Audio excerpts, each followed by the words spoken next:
A great evening to you. Warm welcome to Prime Business. I am Pius Kojobaka. This evening, the Minister for Finance, Dr. Kasiala Tuforsen, says Ghana's economy is on a firm path to recovery, driven by improved fiscal discipline, stronger domestic revenue, and renewed investor confidence.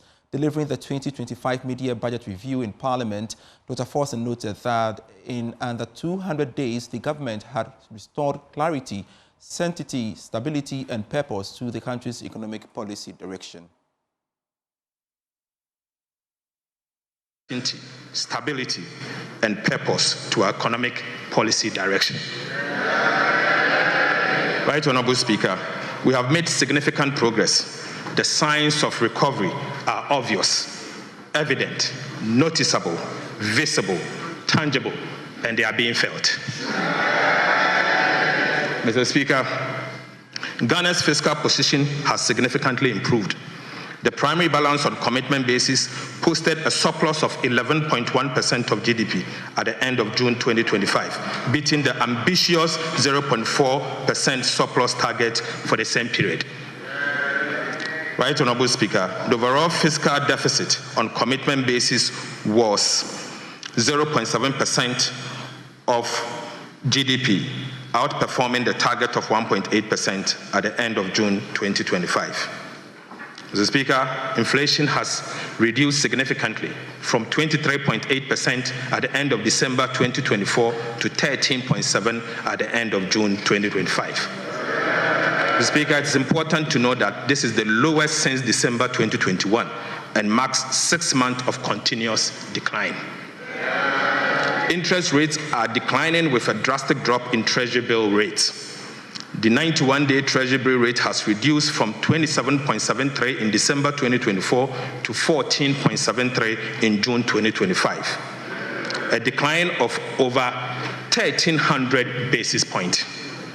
Mr. Speaker, the 182-day T-bill rate has reduced from 28.43% in December 2024 to 15.34 in June 2025.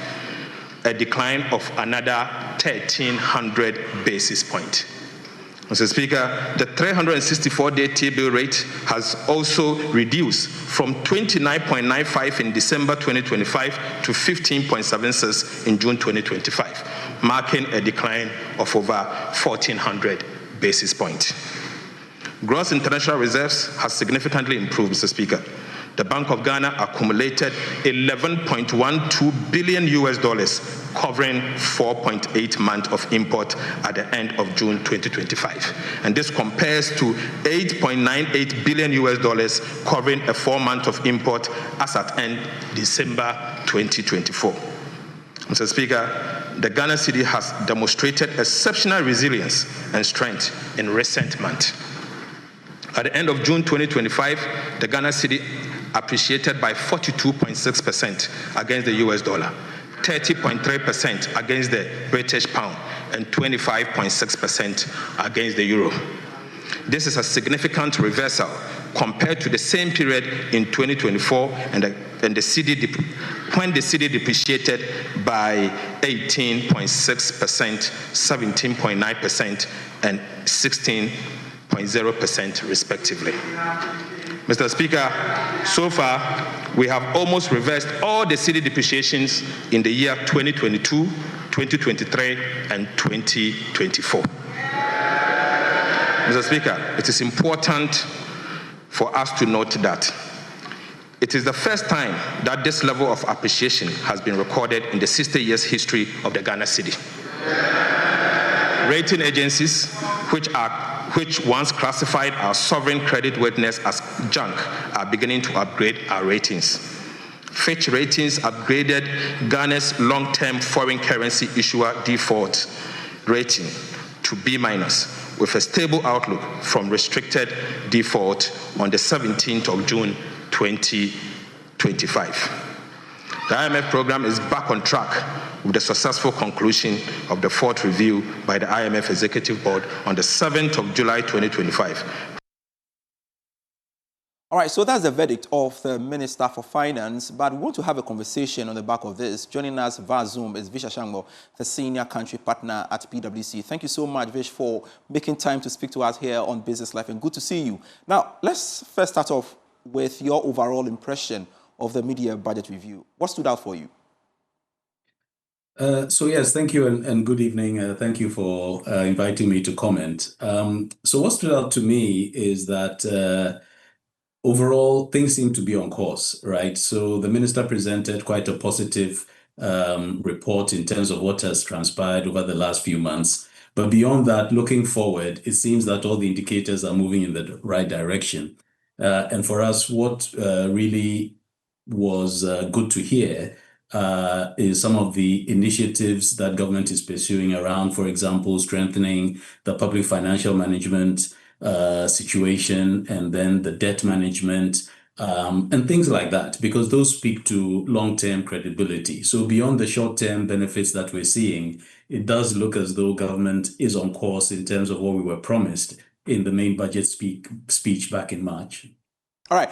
He did talk about Ghana's economy, being on a firm path to recovery driven by improved fiscal discipline, stronger domestic revenue, etc. And I guess he's not far from right from where you sit. Yeah.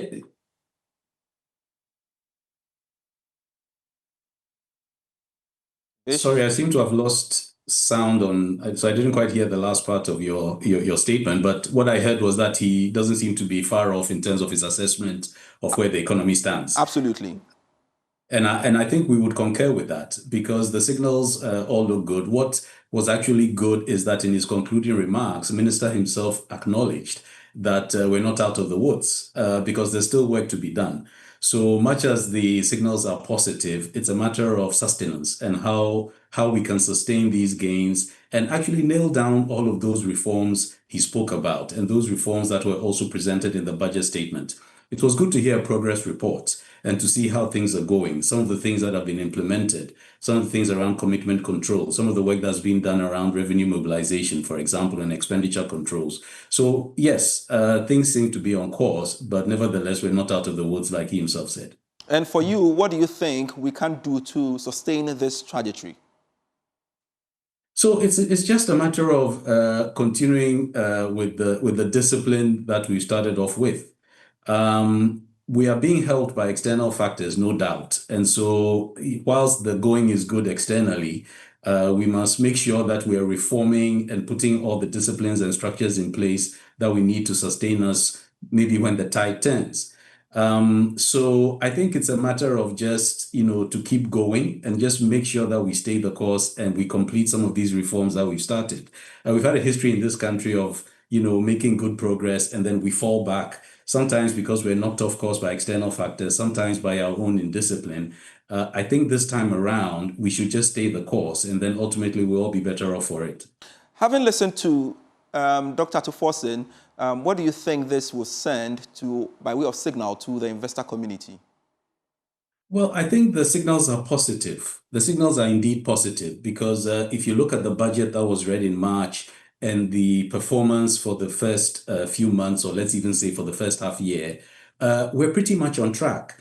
And the projections, I actually believe that he was being a little conservative in terms of, because he maintained the targets for the year. But if you look at the progress that we've made in the first half, one would anticipate that the end year numbers would actually be pretty strong. I think he acknowledged that when he spoke about inflation, for example, when he said we expect to meet the target ahead of the end of the year, the 11.9% target. So to your question, from an investor's perspective, I think it instills and inspires confidence, which we've seen as reflected in the exchange rate, for example. We've seen the debt to GDP ratios and all of those indicators moving in the right direction.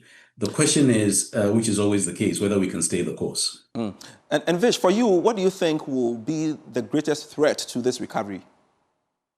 Again, I think the minister himself outlined some of the threats. He spoke about some of the risks to the budget or to the recovery around things like smuggling, around things like tax evasion, and all of that. So I think it's really about closing the loopholes. That has always been our Achilles heel. So if we can focus on that, we should be able to stay the course. The external factors are out of our control. Gold prices, cocoa prices, what happens, in the world markets around tariffs, etc. Those things are out of our control. But to the extent that we can control and strengthen our own internal structures around expenditure, around mobilizing the levels of revenue that we need, and I was happy to hear him speak about the use of technology, etc., to help us in this endeavor, then I think we can mitigate some of those risks. Every country is exposed to risks. It's a question of how you mitigate it. And it's another thing, we're showing that commitment to address that challenge. But finally, as we wrap up the conversation, what structures do you want to see being implemented to, make you feel that, yes, indeed, we are committed to fixing the challenge structurally? I think the structures and the policies are quite well outlined. And actually, we subscribe to those policies. It's something we've spoken about over time, particularly in relation to commitment control and overall expenditure control and diversifying the revenue base. So we believe that those things are there. It's the implementation that always hurts us. So that strong commitment that we're seeing today, we'd like to see that carry through, even when times are a little bit harder than they are today, because I think that's when we begin to lose our resolve. So if we can just maintain our resolve and keep going at the pace that has already been set, then we believe that things should be, in the medium to long term, positive for us as a country. Mr. Shangwe, thank you so much for joining us here on Prime Business. I truly appreciate your time speaking to us here on Prime Business. Let's shift focus to one other big story we are following up for you. The aviation fuel supply challenge that hit the country earlier this morning is said to have normalized. And this is because a vessel that docked this morning at the country's port has disbursed a significant amount of supply as at this afternoon. Let's get more from a statement issued by the National Petroleum Authority. Pretty soon, we will put that statement on your screens for you. There you go with that statement. When it's captured, enough aviation turbine kerosene ATK in the country. And it reads, following recent narratives surrounding the shortage of aviation turbine kerosene, known as ATK, the National Petroleum Authority wishes to make these clarifications. 1. Engineers of the GPMS have successfully completed the replacements of 600 meters of pipelines for the discharge of ATK for various aviation purposes. And these engineers have had to work 24 hours daily to replace the pipelines. It goes on to say, at this very moment, a vessel carrying 10,000 metric tons of ATK is actively discharging into key national depots, ensuring seamless supply to meet demand. The breakdown is as follows, and it gives you that breakdown on your screen. Now, the second line says this can last for 2 weeks, and that's assurance coming from the National Petroleum Authority. It goes on to say, in the meantime, there are 2 more vessels currently at Anchorage poised to discharge as scheduled. The tankers are currently loading at the Sahara depot to the airport, and this is a strong signal that the supply chain remains intact and resilient. Therefore, they are saying the media and the general public are advised to disregard any reports of the shortage of aviation fuel in Ghana.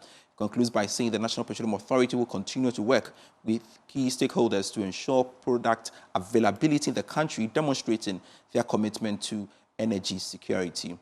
And this is the latest coming from the National Petroleum Authority. The World Bank 2025 Global Findex report has revealed that even though many people in Ghana have phones and identity cards, access to affordable digital financial services is still difficult for many households. More in this report. Ghana is making progress in digital finance, but a new World Bank report says there is still a long way to go when it comes to real financial inclusion. The latest Global Findex 2025 report reveals that while many Ghanaians now own mobile money accounts, many are not still using them to save, borrow, or make meaningful payments. The report notes that across low and middle-income countries, 75% of adults now have a financial account. In sub-Saharan Africa, 40% of adults have a mobile money account, up from 27% in 2021. But the report warns that many people remain locked out of the digital economy, even though they have phones, national IDs, and registered SIM cards. Despite high mobile phone ownership, 1.3 billion adults globally still lack financial accounts. It also says that formal saving has surged thanks to digital accounts, but gaps remain. Too many people, especially in rural areas among women and youth, have accounts but are not actively using them. The World Bank is urging governments to strengthen financial sector infrastructure, promote digital literacy, and ensure strong consumer protections. This evening, we continue our journey with Legacy Crop Improvement Center, a growing force in Ghana's seed production industry. We trace the path of a seed from the field to certification, revealing the rigorous checks that guarantee quality and trust. And as the center turns a new page, we explore its bold move into the world of vegetable seed production. From humble beginnings in 2016 to becoming a cornerstone of Ghana's agricultural transformation in 2025, Amos Rutherford Azunu, founder of Legacy Crop Improvement Center, is revolutionizing farming through climate-resilient, pest-resistant hybrid seeds, empowering farmers, boosting food security, and driving sustainable innovation from the heart of Otariso in the eastern region.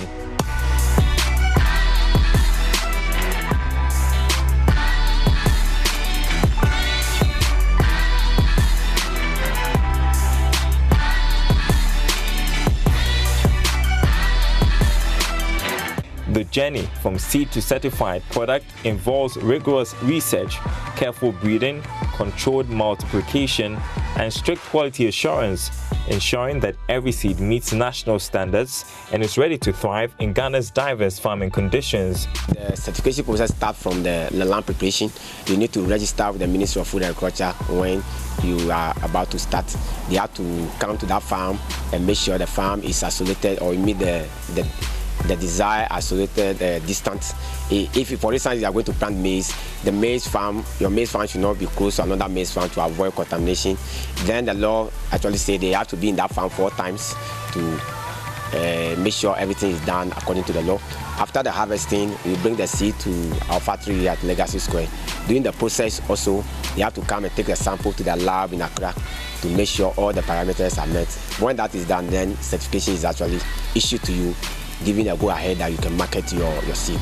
Even after the seeds reach the market, a thorough post-market survey is conducted to ensure they continue to meet quality standards and perform effectively in farmers' fields. So we have a range of customers from smallholder farmers to large farmers, aggregators, food vendors, everybody. So what we do, we don't discriminate. We make sure we deliver the service to everyone who comes to us for the service. What we do is that whatever you are looking for, that for seed, you are looking for tractor service, you are looking for planter, you are looking for drying or storage or broking service, we make sure we sit down with you and look at your need, that we provide solution towards that for you. So what emerging trends are shaping seed demand today?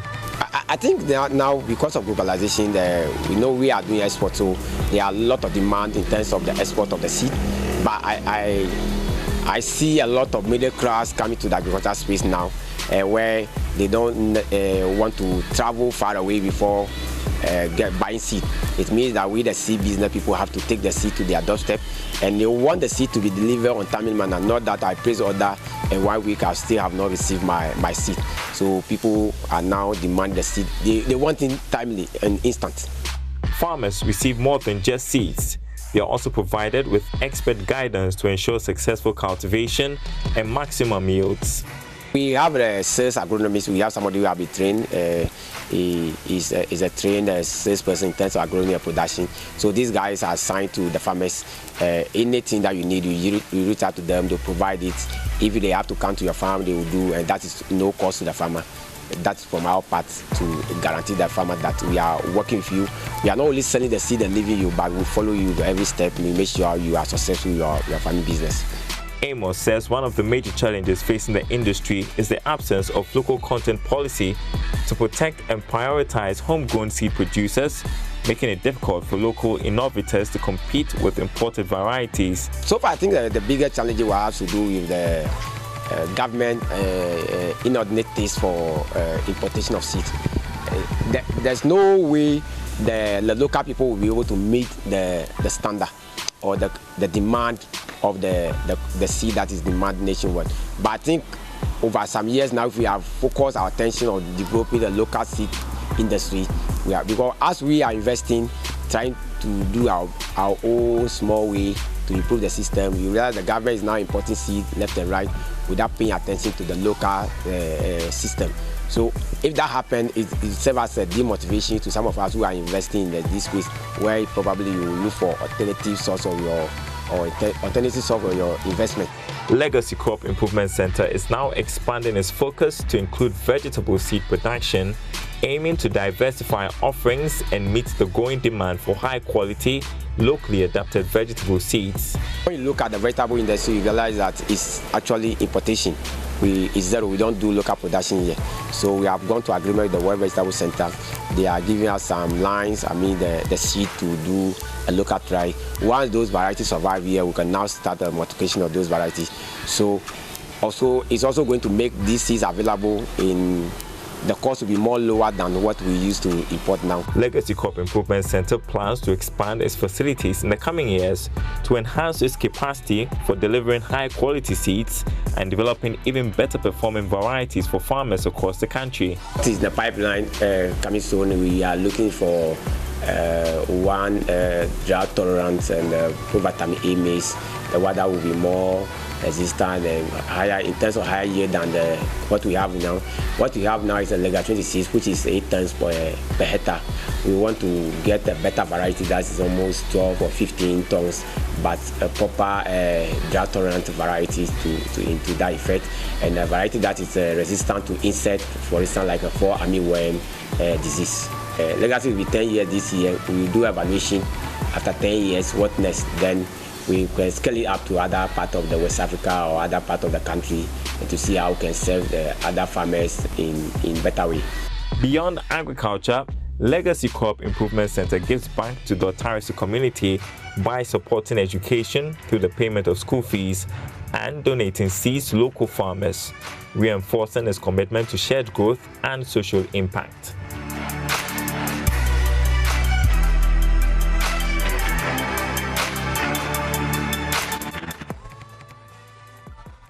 The College of Health Sciences of the Kwame Nkrumah University of Science and Technology is exploring avenues to prepare final year students for alternative livelihoods and self-employment.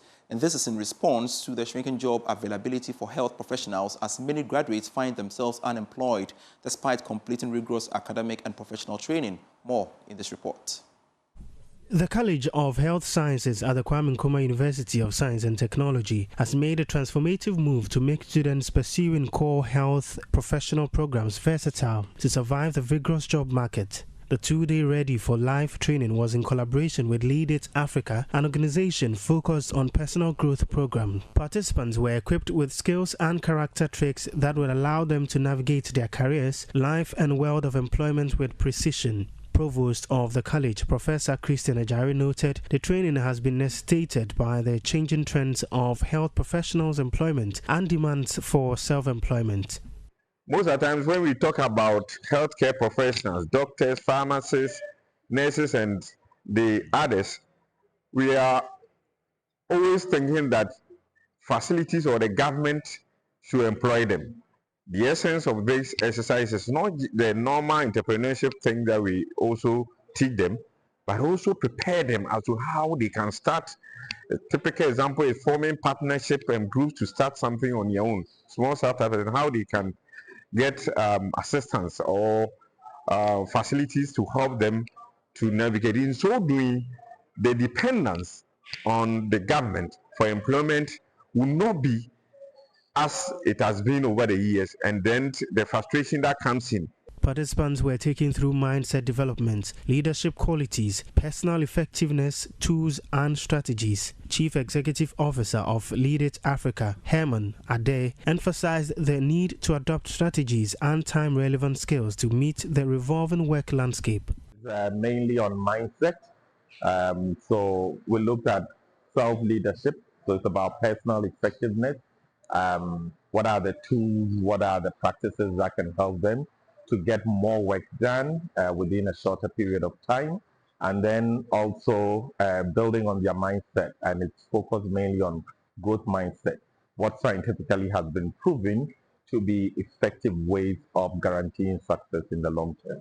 The participants who were selected from various departments noted the training has sparked their interest to seek character and career versatility.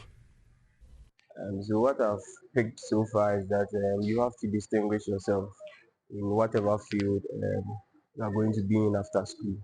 And with that, you have to put yourself out there in terms of selling your story and also building your value in terms of character and skills and knowledge. Is to think anytime I want to make a point and then make sure that I don't go into issues with just an argumentative mind, but something that I know, okay, this is what the person is saying, let me agree to disagree. As an upcoming pharmacist, if my patient comes to me with any issues or complaints, I wouldn't necessarily judge from the normal, regular presenting complaints or issues of a particular disease, but I would use that to be more open-minded about it and help to give patient-centered and patient-specific care. For Joy News, my name is Clinton Yeboah. Thanks so much for your company. I am Pius Kojo Baka. Prime Sports is next.